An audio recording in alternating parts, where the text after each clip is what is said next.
जय हिंद दोस्तों, नमस्कार, गुड इवनिंग।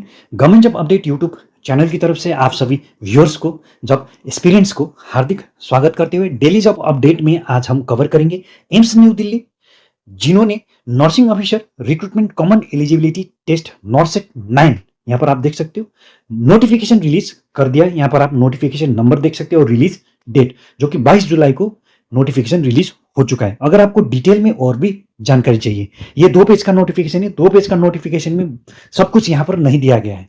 आपको और भी डिटेल में जानकारी चाहिए तो आपको यहाँ पर जो वेब एड्रेस दिया गया है विजिट करना होगा। तो दोस्तों, आगे हम वीडियो में नोटिफिकेशन से रिलेटेड यहाँ पर जो भी डेटा दिया गया है वो एक एक करके डिस्कस करेंगे। वीडियो के साथ बने रहिए। अगर आपको वीडियो पसंद आता है तो लाइक, शेयर और सब्सक्राइब। देखिए, आप लोग वीडियो देखते हो लेकिन सब्सक्राइब नहीं करते हो, प्लीज सब्सक्राइब कीजिए। अगर आप अप्लाई करना चाहते हो, आप एलिजिबल हो, तो आपको ऑनलाइन अप्लाई करना होगा। नर्सिंग अफसर पोस्ट के लिए ये नोटिफिकेशन जारी हुआ है, जो कि मैंने शुरू में बताया था। लेवल 7 यानी कि पे मैट्रिक्स के हिसाब से आपका लेवल 7 रहेंगे आफ्टर सिलेक्शन के बाद। पेमेंट की बात करें, पेमेंट 2 में आपको गिना जाएगा। आपका जो सैलरी रहेंगे वो 9,300 रुपये से लेकर 34,800 रुपये, ये आपका बेसिक पे रहेंगे। ग्रेड पे की बात करें, 4600 रुपये आपको ग्रेड पे मिल जाएगा। और ग्रुप की बात करें तो ग्रुप बी में आप होंगे।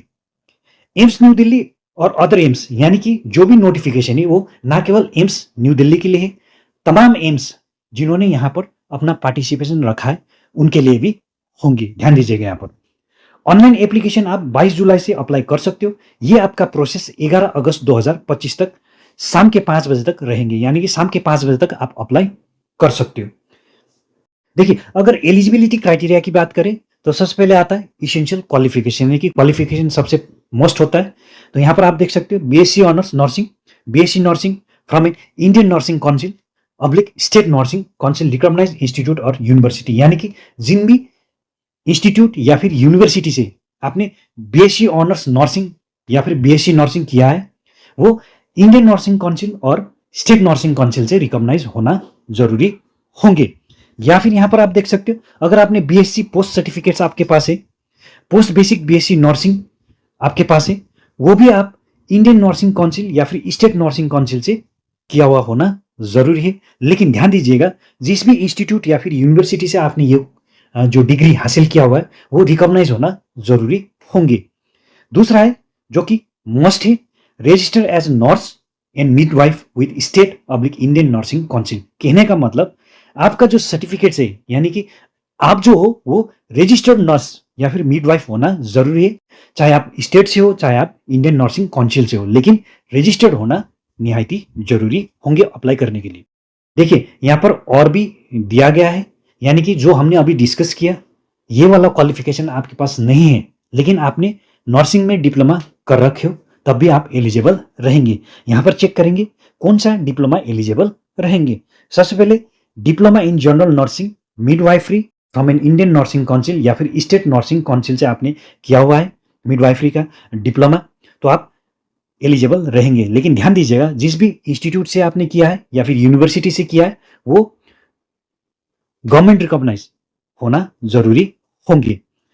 दूसरा है रजिस्टर्ड एज नर्स, यानी कि हुबहू ऊपर की तरह क्वालिफिकेशन यहां पर भी मांगा गया है। आपका जो नर्स और मिडवाइफ का जो भी आपके पास सर्टिफिकेट है वो रजिस्टर्ड, चाहे स्टेट काउंसिल हो चाहे फिर इंडियन नर्सिंग काउंसिल हो, दोनों में से किसी भी एक में आपका रजिस्ट्रेशन किया हुआ होना जरूरी होंगे।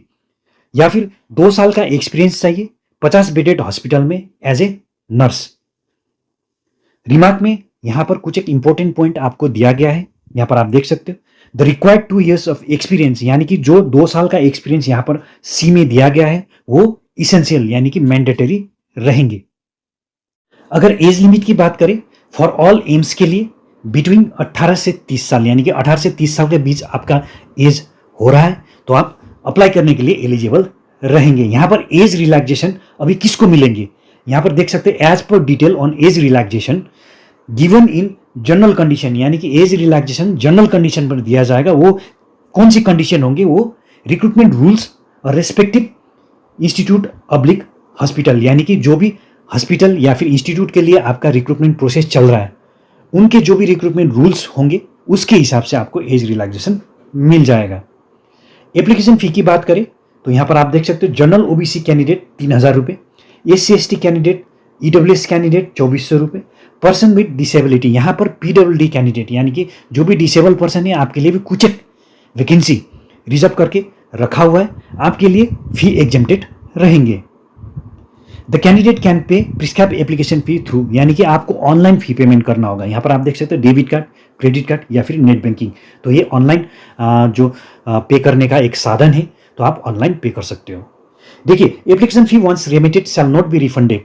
यहाँ पर देख सकते हो जो जनरल कैंडिडेट है, OBC EWS कैंडिडेट है, अगर आप एप्लीकेशन फी देते हो वो रिफंड नहीं होगा। लेकिन जो SC/ST कैंडिडेट है, आपका एग्जामिनेशन फी वो रिफंडेड होंगे। कब होंगे? जब आपका रिजल्ट डिक्लेरेशन होगा, उस टाइम जो आपका वेरिफिकेशन होंगे यानी कि डॉक्यूमेंट वेरिफिकेशन होंगे, उस टाइम आपका जो एप्लीकेशन फी है वो रिफंडेड होंगे। लेकिन ध्यान दीजिएगा, आपको एग्जाम देना होगा, आपको एग्जाम पास करना होगा। ऑनलाइन CBT स्टेज 1 नॉर्सेट प्रिलिमिनरी 14 सितंबर 2025 यानी कि संडे के दिन होंगे। एग्जैक्ट डेट यहाँ पर दिया गया है। Online CBT stage 2 NORCET mains 27 सितंबर 2025 में होंगे, सैटरडे के दिन। यहाँ पर एग्जैक्ट डेट दिया गया है प्रीलिम और मेंस के। अगर आपको और भी जानकारी चाहिए, कास्ट वाइज ब्रैकेट्स क्या रहेंगे, आपका सिलेबस क्या होंगे, आपका एग्जामिनेशन पैटर्न क्या रहेंगे, डिटेल में और भी जानकारी चाहिए, तो आप यहाँ पर जो वेब एड्रेस दिया गया है, इस वेब एड्रेस में जाकर विजिट कर सकते हो। अगर आपको वीडियो पसंद आया तो लाइक, शेयर और सब्सक्राइब करना मत भूलिएगा। नेक्स्ट वीडियो में फिर मिलते, तब तक के लिए जय हिंद, जय भारत।